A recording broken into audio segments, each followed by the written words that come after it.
Traveling the Vortex.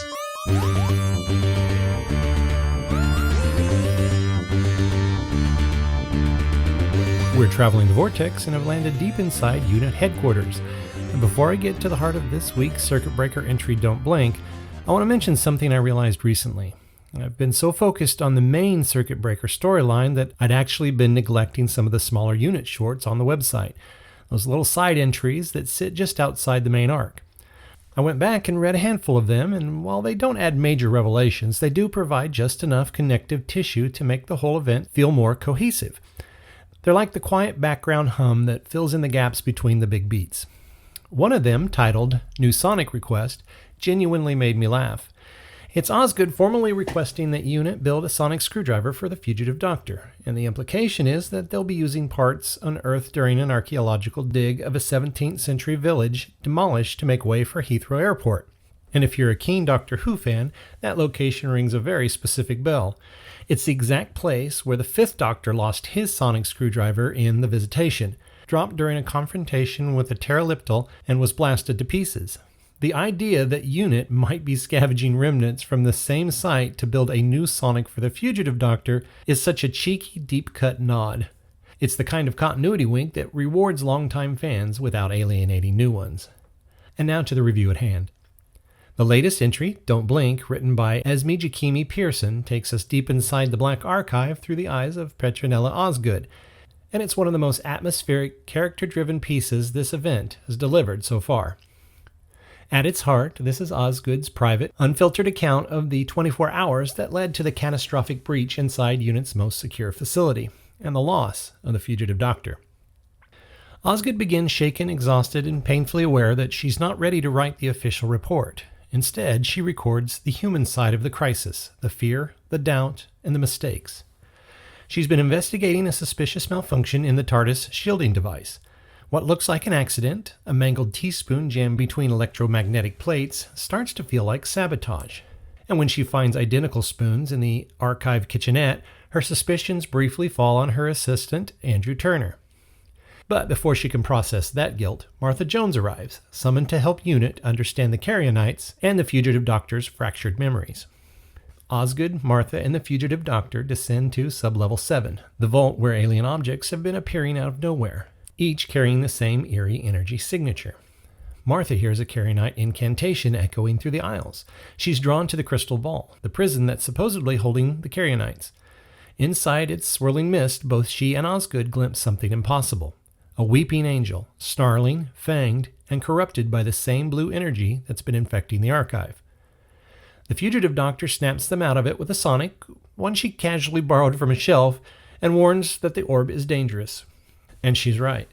A shattering crash reveals the truth. The angel's mirror has been smashed, its containment box is open, surveillance feeds have been hacked, and Andrew Turner is already on the floor, unknowingly walking straight toward the angel. The team uses comms to guide him into locking eyes with the creature, buying precious seconds. But the angel is supercharged, capable of emitting blinding bursts of blue light and feeding on the archive's temporal energy. Light falls, smoke fills the aisle, Andrew is injured. Oswald hauls a fallen strip light off of him while the Doctor drags him clear. It's chaos in the dark. With mirrors destroyed, Martha realizes the crystal ball itself is reflective. They force the angel to see its own reflection, freezing it instantly. But the moment the angel's corrupted energy touches the Carrionite orb, the ball erupts in a violent temporal discharge. In the flash of blue light, the Fugitive Doctor is pulled into the crystal ball, her face visible inside the swirling mist as she falls backward through time.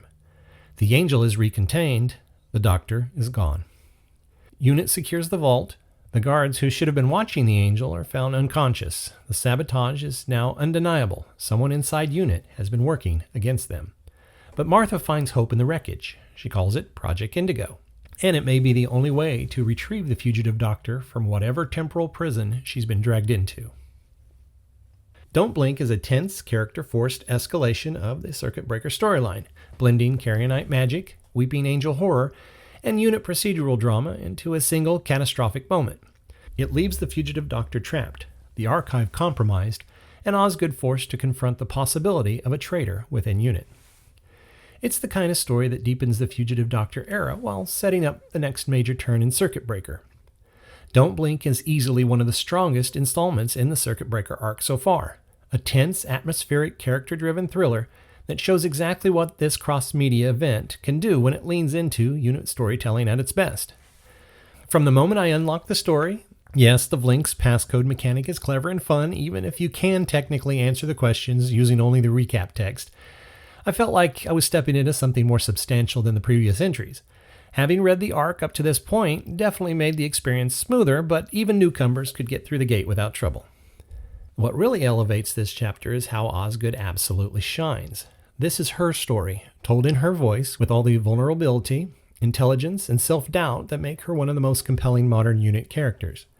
Her private account adds a human dimension that the official report never could. You feel her exhaustion. You feel her fear. You feel her determination to keep unit together even as everything around her starts to fracture. And then there's Martha Jones. Her return is warm, confident, and instantly grounding. She brings a steadiness that balances Osgood's spiraling anxiety and the Fugitive Doctor's unpredictable energy.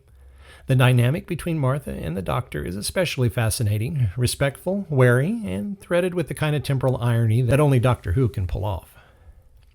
The story itself is thrilling. The sabotage mystery, the corrupted Weeping Angel, the Carrionite crystal ball, the blackout on Sublevel 7, and the Fugitive Doctor's disappearance.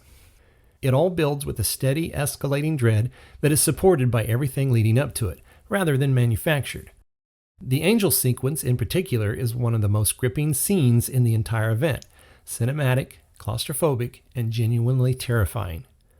By the time the story ends, you're left with the perfect mix of resolution and anticipation. The Angel is contained, but the Doctor is gone. The archive is secure, but the saboteur is still out there. And Project Indigo looms as the next big step. For me, Don't Blink isn't just a good entry. It's the moment Circuit Breaker finally clicks into place. It's confident, character-rich, and deeply satisfying. I can only hope that the rest of the arc keeps up this level of quality. What did you think of Don't Blink? Let us know in the comments. Next up is The Doctor and the Three Witches, a short story in the paperback re-release of the anthology book Time Lord Fairy Tales. My copy should be on the way, and hopefully arrives in a timely manner so that you won't have to wait long for my review. I'll keep you updated. Until then, I'm Glenn. Cheers.